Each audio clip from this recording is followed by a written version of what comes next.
Pemirsa, dalam video sebelumnya, saya membahas keaslian ijazah Presiden ke-7 Republik Indonesia, Joko Widodo. Tentu saja, responnya luar biasa. Sebagian memuji, sebagian mempertanyakan, dan sebagian lainnya menuduh saya tidak ilmiah. Satu pertanyaan sederhana dari saya untuk mereka. Sejak kapan klarifikasi dari institusi resmi seperti UGM dianggap tidak ilmiah? Apakah kita sudah sedemikian rupa terjerumus ke dalam era post-truth? Era di mana kebohongan dapat menyamar menjadi kebenaran. Hingga pernyataan akademik dikalahkan oleh spekulasi dan hoax. Logika paling dasarnya begini. Kalau Anda ingin memverifikasi keaslian STNK kendaraan, Anda pasti datang ke Samsat, bukan ke tukang urut. Dan begitu pula, jika ingin memastikan keaslian ijazah, tentu kita mendatangi kampus yang mengeluarkan ijazah itu. Dalam hal ini, Universitas Gadjah Mada. Merekalah satu-satunya institusi yang memiliki legitimasi untuk menentukan suatu ijazah itu asli atau tidak. Dan mereka telah menyatakan dengan tegas, ijazah Jokowi tersebut asli. Kalau Anda masih nggak percaya, ya mohon maaf, itu sudah bukan skeptis. Itu namanya ngeyel pakai seragam intelektual. Tapi baiklah, kalau Anda masih yakin temuan Rosuryo itu ilmiah, masuk akal, dan sesuai nalar, mari kita coba telusuri. Kita simak dulu video berikut ini. Kemungkinannya apa kalau? Kemungkinannya ya foto orang lain kemudian ditempelkan. Mungkin dulu pernah ada yang benar, Ya. ijazah ini, kemudian sesuatu dan lain hal, itu dugaan. Itu palsu namanya kalau Lalu kenapa? Dalam video ini, Rosuryo menyampaikan dugaan bahwa ijazah Jokowi palsu. Menurutnya, ijazah ini adalah cetakan baru. Lebih jauh lagi, Rosuryo mengatakan foto di ijazah Jokowi itu bukanlah Jokowi, tapi diduga sepupunya, yaitu Dumatno Budi Utomo atau DBU. Nah loh, logikanya di mana? Jika seseorang memalsukan ijazah, mengapa pula menggunakan wajah orang lain? Kenapa tidak menggunakan foto sendiri? Benar nggak? Ini adalah klaim yang luar biasa. Bukan karena kekuatannya, tetapi karena lemahnya nalar di baliknya. Penuduh bisa saja berdalih, oh itu karena Pak Jokowi tidak punya stok foto lama, lalu meminjam foto sepupunya. Aduh. Foto tersebut juga tercantum dalam dokumen resmi lainnya, yaitu surat nikah Jokowi dan Ibu Iriana, setahun setelah kelulusan Jokowi dari UGM.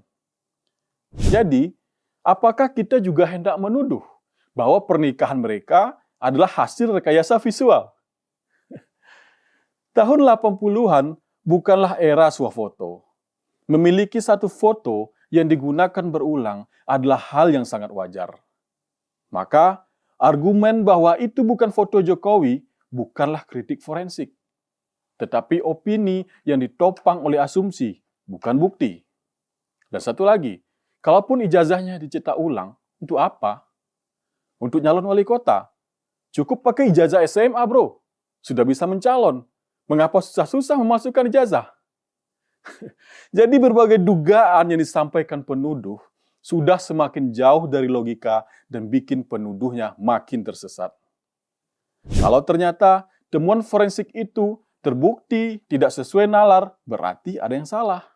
Cara menganalisis yang salah atau bahan yang dianalisis itu tidak memenuhi syarat secara teknis. Nah, sekarang kita masuk ke bagian yang lebih teknis. Yang namanya forensik digital itu bukan sekedar zoom gambar lalu bilang ini aneh. Menjadi analis forensik bukan sekedar bisa membedakan font Arial dan Times New Roman. Ada pelatihan, ada akreditasi, ada tanggung jawab di situ. Beberapa sertifikasi yang diakui secara internasional antara lain NCAS Certified Examiner yang dikeluarkan oleh OpenText, ada juga Certified Forensic Computer Examiner yang dikeluarkan oleh International Association of Computer Investigative Specialists. Saya cari-cari, saya googling, tidak ada informasi bahwa Rosuryo atau Rismond punya sertifikasi itu.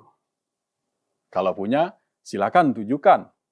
Kalau nggak punya, ya maaf, itu seperti jadi pilot tanpa lisensi. Bisa terbang sih, tapi penumpangnya nggak dijamin sampai. Tapi mari kita berbaik sangka saja. Taruhlah mereka memiliki sertifikat itu atau yang setara dengan itu. Forensik digital bukanlah analisis pakai perasaan. Ia adalah proses ilmiah yang punya syarat teknis ketat. Sebagaimana dijelaskan oleh National Institute of Standards and Technology dan Scientific Working Group on Digital Evidence, foto yang akan dianalisis itu tidak boleh sembarangan. Ada syarat khususnya. Yang pertama, format asli seperti RAW atau JPEG langsung dari kamera. Screenshot dari Twitter, maaf, tidak lolos seleksi administrasi. Yang kedua, tidak diedit, tidak dikompresi ulang, tidak diubah brightness-nya. Jadi, kalau pakai foto dari Facebook, siap-siap gagal total. Yang ketiga, metadata lengkap. Harus ada data waktu, lokasi, kamera, ISO, dan sebagainya. Hilang metadata sama dengan hilang kredibilitas. Yang keempat, resolusi tinggi, supaya bisa diperiksa dengan detail. Dan yang kelima, chain of custody jelas. Siapa pegang file, kapan, dan bagaimana itu disimpan. Pertanyaannya, apakah Roy Suryo dan Rismond punya file asli ijazah Jokowi itu? Saya yakin tidak. Buktinya, mereka meminta diperlihatkan ijazah asli Jokowi. Yang mereka pakai mungkin cuma screenshot atau foto yang sudah dibagikan puluhan kali di medsos. Sudah pasti filenya terkompresi, metadata hilang, dan entah siapa yang pertama kali mengupload di media sosial. Kesimpulannya, foto yang beredar di media sosial tidak memenuhi standar untuk dianalisis secara forensik oleh profesional. Pemirsa, fenomena ini mengingatkan saya pada efek serial CSI. Dalam serial itu, satu potong rambut bisa mengungkap jaringan kejahatan global.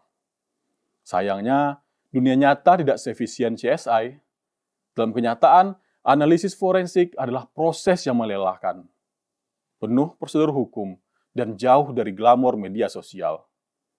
Jika seseorang mengklaim keanehan berdasarkan perbedaan cahaya dan font tanpa metodologi yang sahih, itu bukan ilmiah. Itu adalah cocok logi berkedok kecerdasan. Pemirsa, kecurigaan adalah elemen penting dalam berpikir kritis.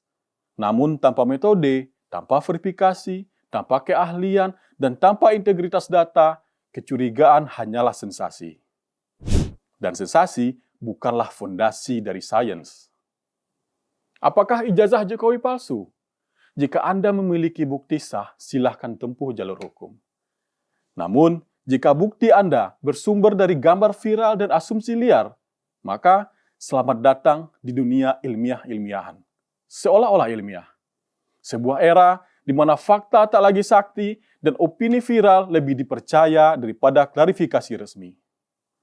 Saya tidak memaksa Anda untuk percaya, karena seperti kata seorang filsuf Tiongkok, kita tidak bisa berbicara tentang lautan yang luas atau gunung yang tinggi kepada kata yang tak pernah beranjak dari tempurungnya sendiri.